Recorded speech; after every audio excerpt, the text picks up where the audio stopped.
with a whole lot of truth. Remedy Revolution is here for you. Ooh. And now here's your host, Aaron Page. All interviews presented on the Remedy Revolution podcast are designed to provide information and inspiration only. Guests of the podcast may present opinions and anecdotes which are solely their own. And as always, before beginning any treatment protocol, please consult with your preferred medical provider. Welcome to the Revolution. I am Erin, and today's guest is a lovely woman who I have met several times, actually. She can be found very often at the Texas State Capitol, and she's been very instrumental, actually, in passing legislation and stopping legislation all throughout the country because many parents have utilized her as an amazing example. So I would love to introduce you to the amazing Jackie Schlegel. Jackie, welcome to the show. Thank you. I'm so happy to be here. Yeah. So tell us a little bit, because so many of us parents have kind of jumped into this journey of medical freedom kicking and screaming. It's not something that most of us set out to do from the get-go. And many parents like myself who have dealt with many of these issues then go back and go into healthcare or various other modalities, healing modalities. But you went a different route. So tell me why that is. Why did you decide to go into politics, which is so often people shy away from politics as much as possible. So why is it that you chose to go that direction? Well, Erin, I'm so glad that you asked this question, but I think really if you just stand back and you look at the current state of where we are right now, we just experienced 2-3 years of our kids being their lives turned upside down. They were masked. They were pulled out from school. They were isolated. They were withdrawn from their peers. They were told to hug their grandparents. They had to be wrapped in plastic or bubble wrap. They were told they had to be vaccinated if they wanted to play football. And when I look back over the 3 years, I don't say, how did I make this decision? Because it wasn't a decision for me. We have to fight back against those who are attempting to infringe on our medical rights, our right to informed consent, our parental rights to make choices for our children. And I don't think there's ever been a better time to make that decision, to get active and involved to ensure that we preserve our rights and our liberties.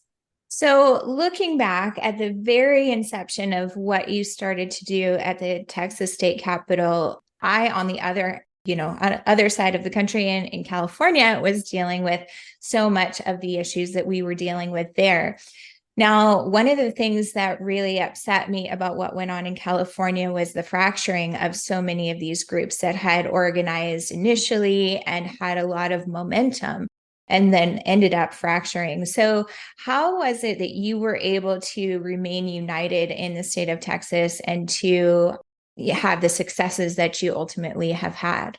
Well, I think keeping our eye on the real enemy, not getting distracted, and staying laser focused. Again, here in the state of Texas, we have seen these attempts at vaccine mandates. We've seen our schools shut down. We have seen those who file bills every legislative session to infringe on our rights.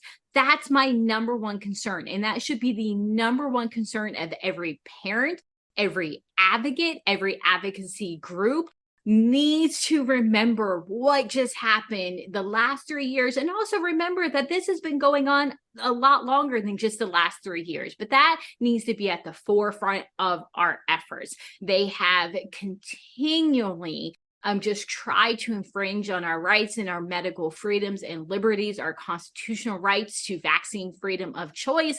And when we keep that at the focus, it's very easy to keep going in the direction that we are, which is to protect our rights. So what was the tipping point for you personally? What was that last thing that happened that you were like, okay, no more. I'm ready to step into my power and do what I need to do as a mom and as a citizen and as a freedom-loving human being here on this planet. So what was that spark like for you? It was 2015. There was a mandate bill filed here in the state of Texas that mirrored, Senate Bill 277 in California, the vaccine mandate bill, that it ultimately stripped parents of their rights to make informed medical choices for their children. A lot of people, families fled California, came to Texas. I had never been involved before, politically speaking. I'd never been active on the level that I was about to get active, but that spurred something so deep inside of me. And I'll never forget just really thinking, not only was this just a logistical issue, but this was a fundamental issue in my life. I did not believe the government should be making these decisions for my children. Whether I, was going to vaccinate or not was wholly irrelevant to the fact that I believed I should make these decisions for my children. And that was a turning point in my life. That's when I really realized this is a battle. I have to step up as a parent to protect my children. I have to get active. I have to get involved. And that's what I did back in 2015. Little did I know where that was going to lead us in the upcoming years. Yeah. So where has that led you? So, I know there's been lots of legislation that has been forcibly attempted to pass anyway in multiple states, not just in Texas. So what have you been able to accomplish here in Texas over the last several years? Well, first and foremost, we've been able to defeat countless attempts to mandate vaccines in the state of Texas, not only with the COVID vaccine, but in previous years, this attempt to mandate all vaccines according to the CDC schedule for school entrance. We've been able to defeat all of those attempts. But I think more importantly, more impressively, is the fact that we've been able to advance our rights and our freedoms. And one of the most proud moments of this legislative session for me personally is House Bill 44. This is an access to care bill. This bill protects vulnerable children who are on the state Medicaid program or the Children's Health Insurance program. And this will ensure that no doctor can deny them based solely on their vaccination status. This is a small but gigantic step in the right direction, because it's our belief at Texans for Medical Freedom, and I believe your supporters, your followers will probably agree, that at the end of the day, you have the basic right to informed consent. That means you get to choose, you understand the risk and the benefits, and you are able to choose without consequence. When the state or the federal government holds healthcare over your head and says you cannot see a doctor unless you are vaccinated with a COVID vaccine or any other vaccine, that is violating your right to informed consent. And here in Texas, we stood up and we pushed back against the federal government and said, we're not going to tolerate that. We're not going to mandate the COVID vaccine for our children. And we're not going to allow doctors in the state of Texas to deny care to these children whose parents have chosen otherwise for them. Yeah. And correct me if I'm wrong, but I thought I had heard at one point that, and it probably wasn't in Texas, but that there were some states that were not allowing family members on food stamps, on government assistance, to be able to pick up those items without having their children vaccinated. Is that true, or am I making that up? They sometimes were forced, with masks. Some were not allowed to attend extracurricular activities. Some had to show proof of vaccination. We heard cases around the country where parents in custody arrangements who had visitation were not allowed to see their children unless they were fully vaccinated. This is completely absurd. It's an infringement on on our rights, on our medical freedoms. And absolutely, do we need to stand up and fight back against this tyranny? 100%. This happened in Texas. This happened across the country. And if we are not careful, it is going to happen again. The writing is on the wall. We've already seen school districts talk about masks. We've seen them talk about shutdowns and COVID outbreaks and mitigation efforts. We've heard the CDC recently come out and recommend not just the COVID vaccine, but your flu vaccine, your RSV vaccine. They are not stopping with these mandates and these recommendations, and we've just got to put a stop to it.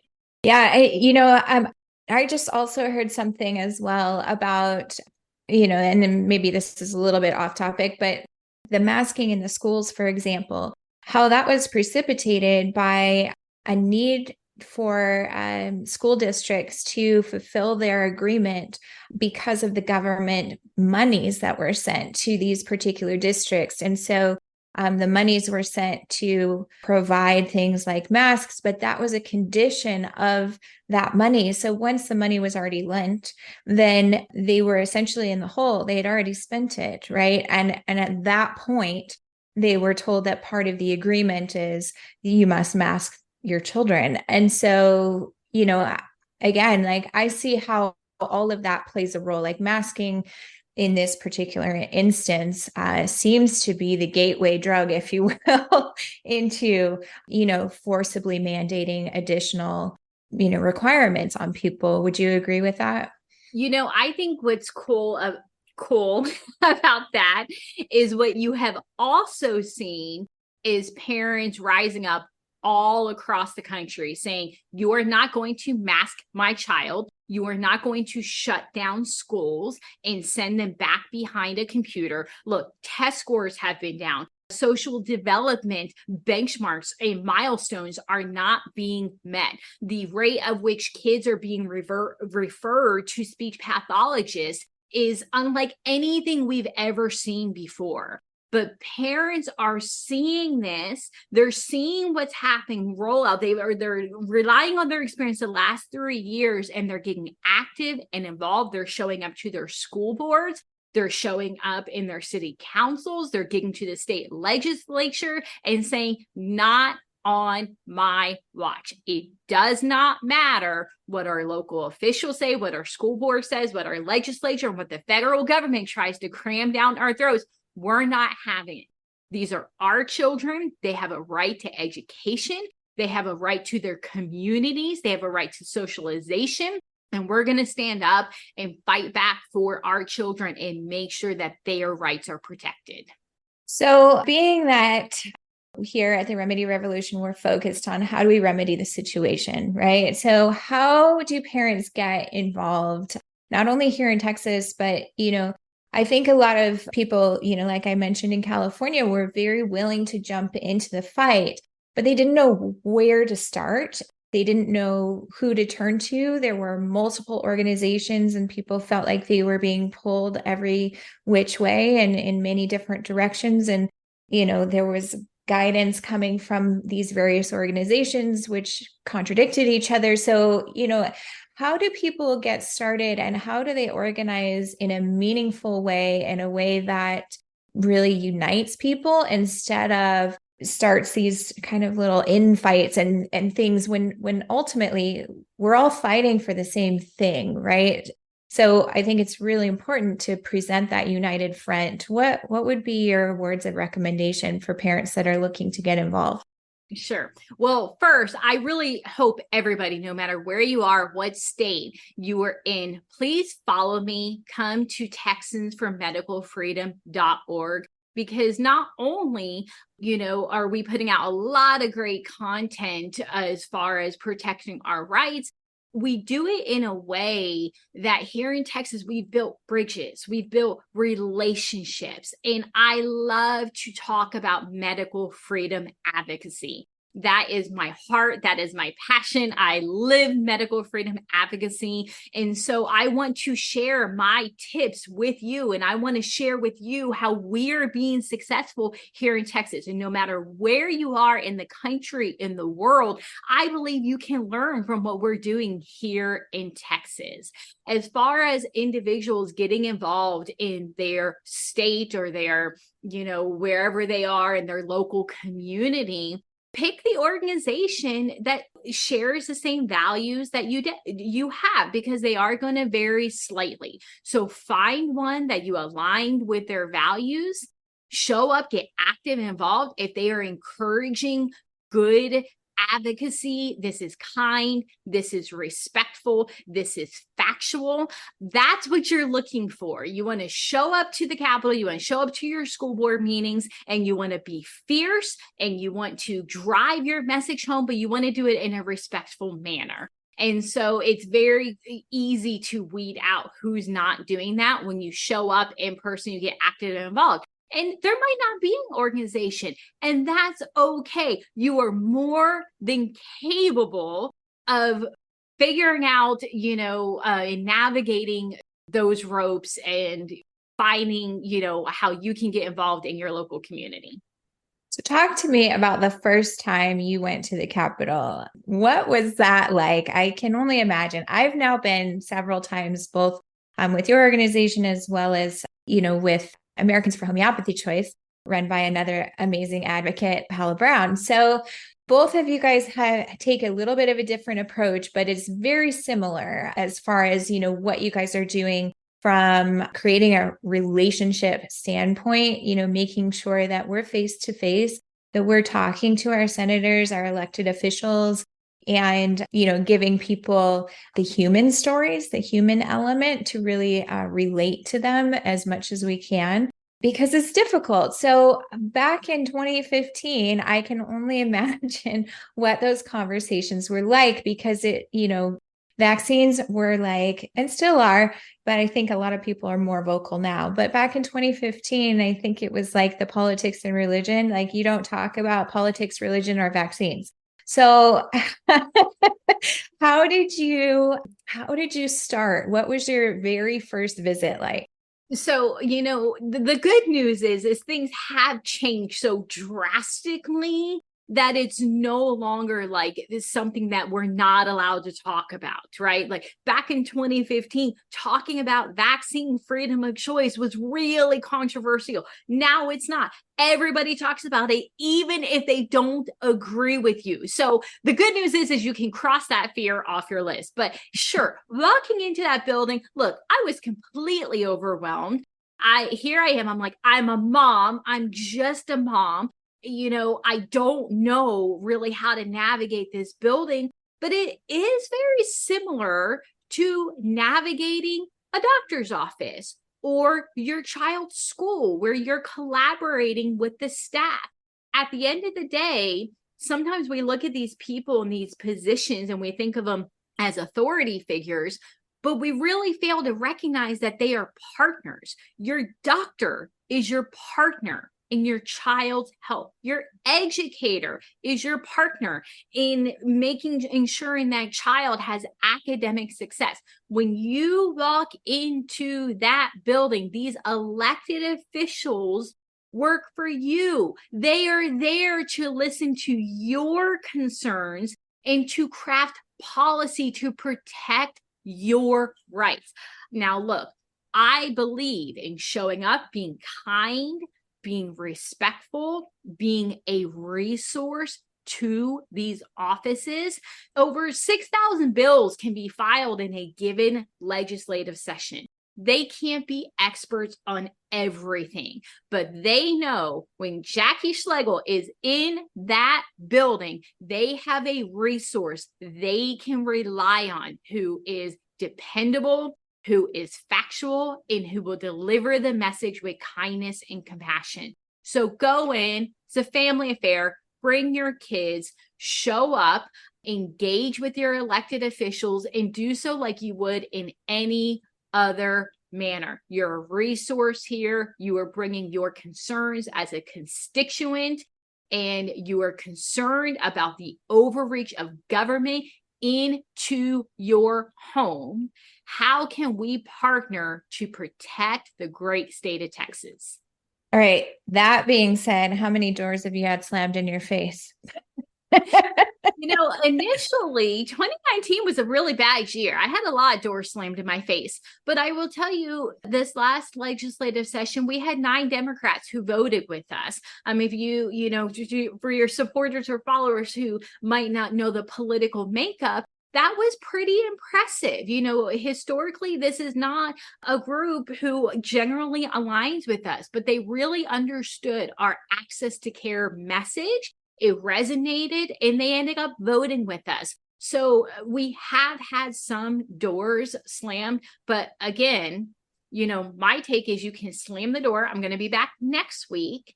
And in the meantime, before I come back, just know you have somebody you can reach out to when you have questions.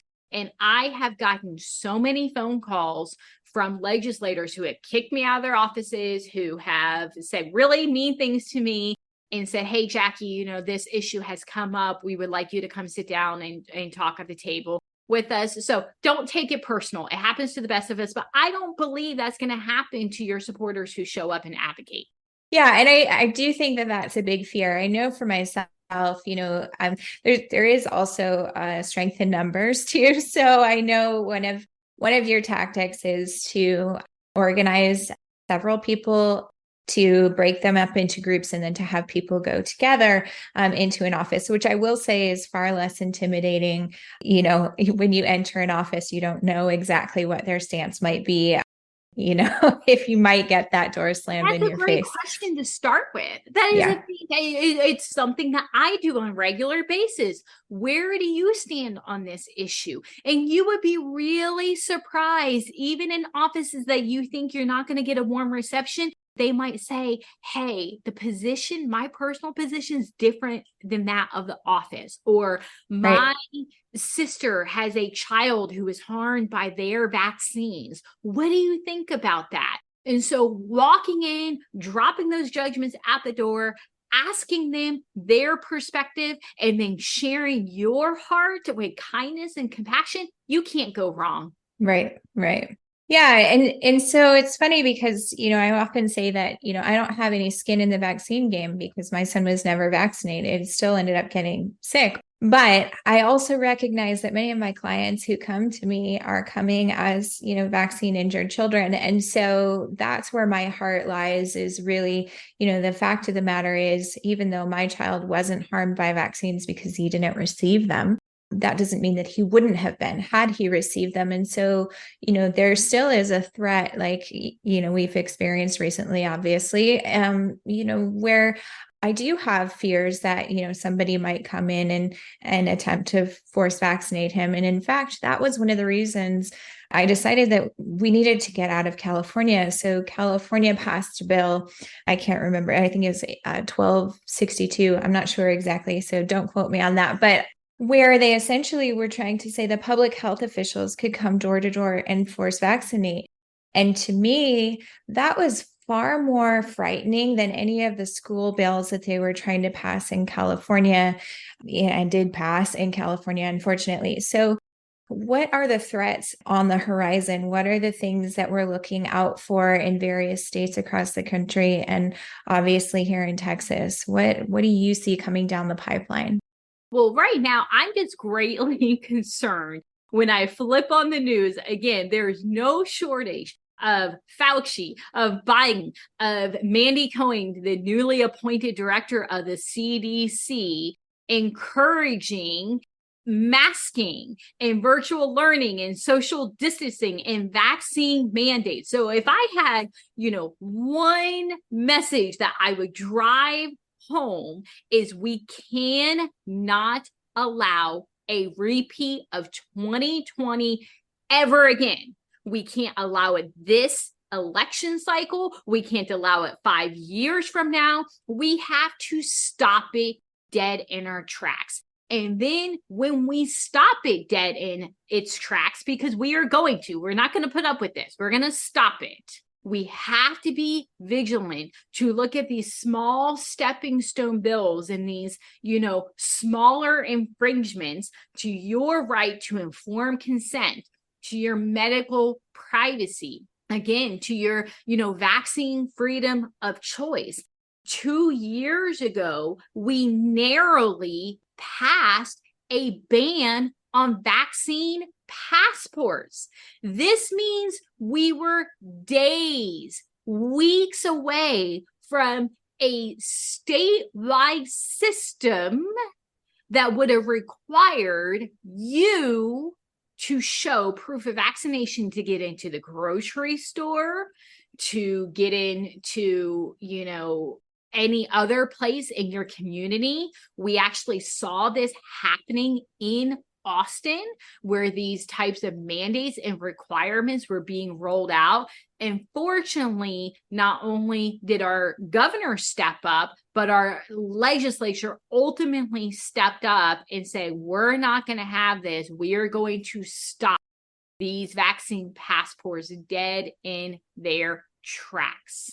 But to your point, there are bills all across the country, all aimed at dwindling away at your rights to educate your children, to be involved in their education, to be involved in their medical choices. We have school healthcare clinics popping up all across the state. They sound really convenient to families, right? Never miss a day of work.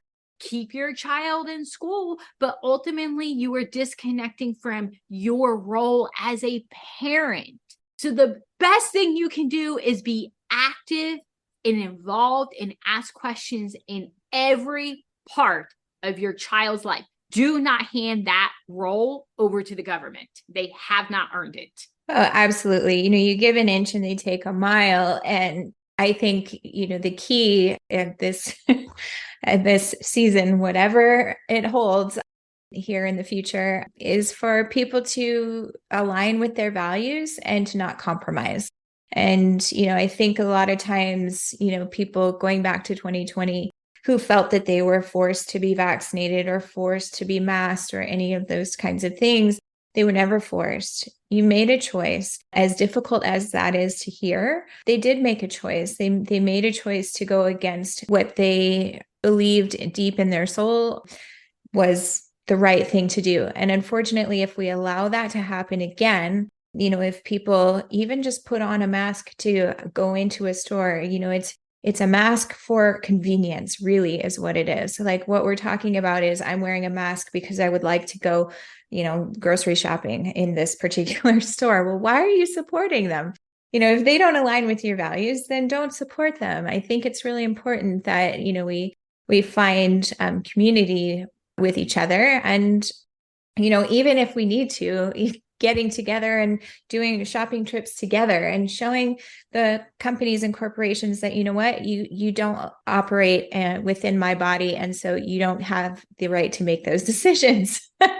100%. No family should ever be put in the position where they have to choose between complying with the medical mandate they do not want, that could potentially be contraindicated for their particular situation, and providing for their family. That is completely unacceptable. And to your point, it starts with these mask mandates. It starts with some of these other smaller little infringements. We cannot allow this medical tyranny to continue. We have to join forces and come together and say, we're not doing it. Absolutely. Absolutely. I think that's so important.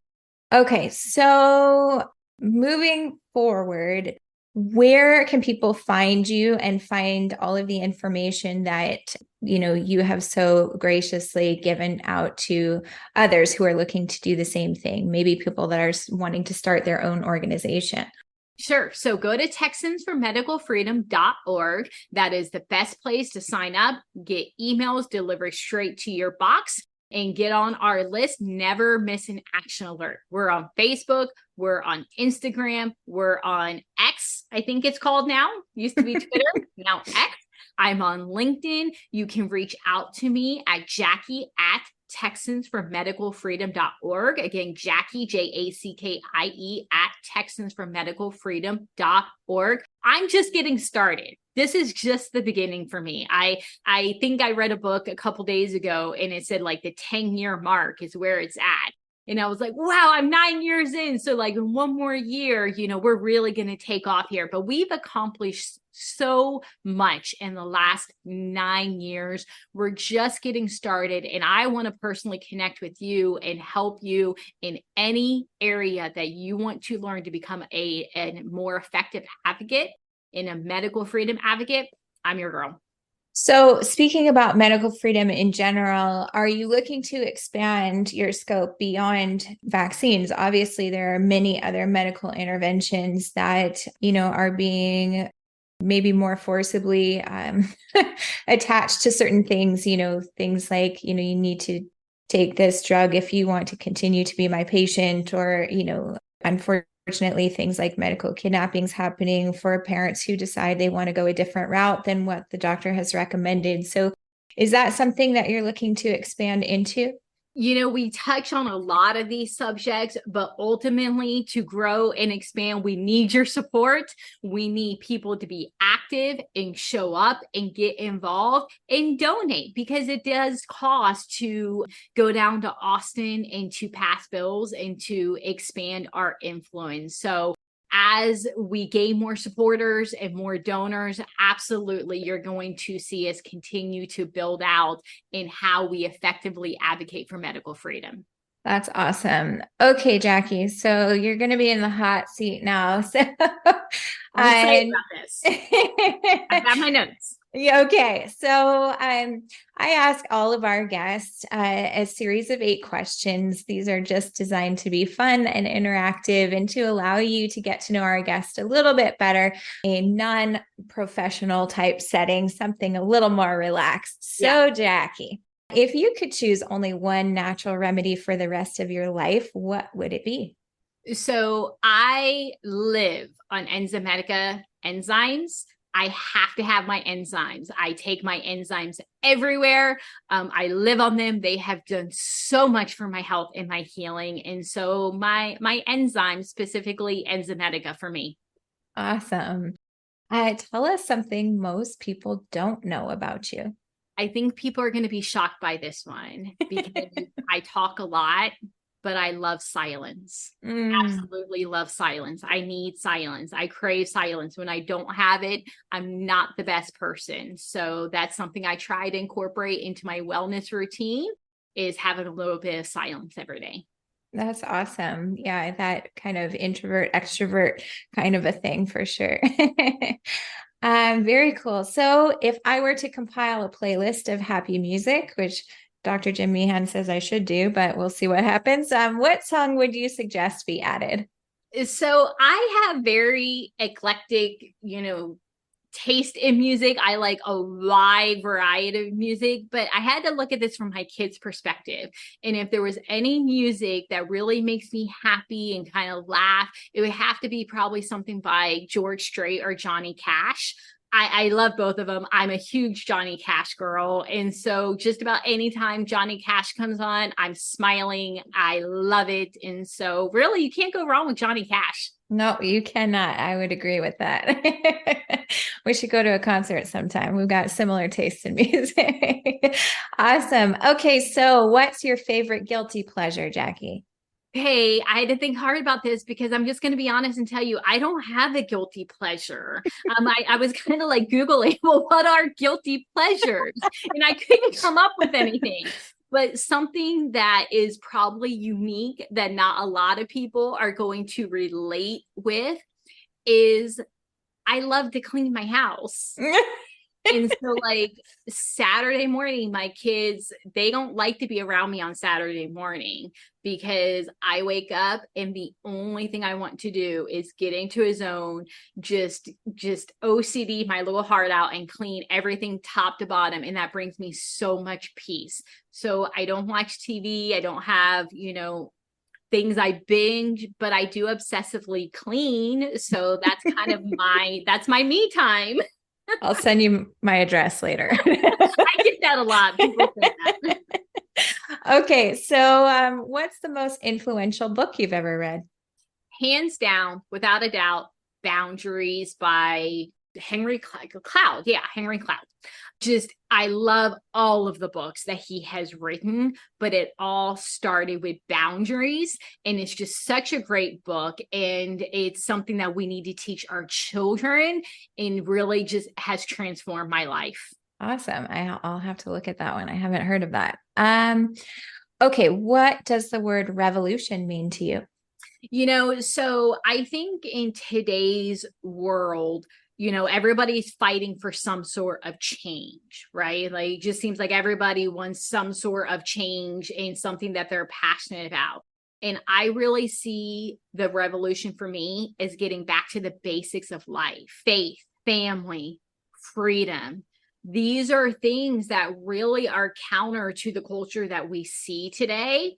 And in a way, they're revolutionary. They're very basic, but they're revolutionary. So to me, getting back to the basics of life, the faith, the family, the freedom, that's revolutionary.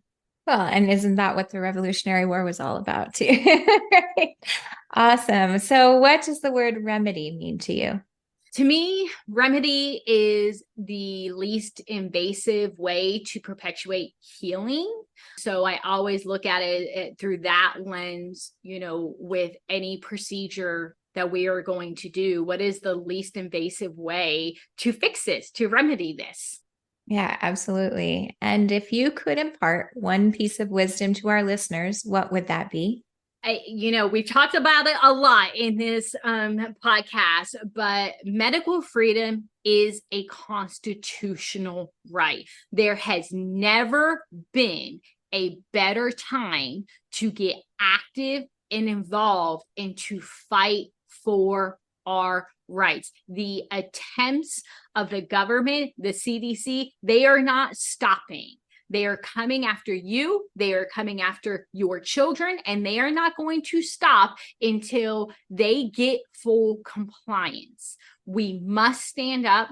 We must fight for our rights. We must not give an inch, and we must continue to remain vigilant against any and all attempts to infringe on our medical autonomy. Absolutely. I think that's so important. So often I think people think that because, they don't necessarily agree with not being vaccinated, for example, then, that it doesn't involve them, that the decision doesn't involve them. But medical freedom is something that involves everyone.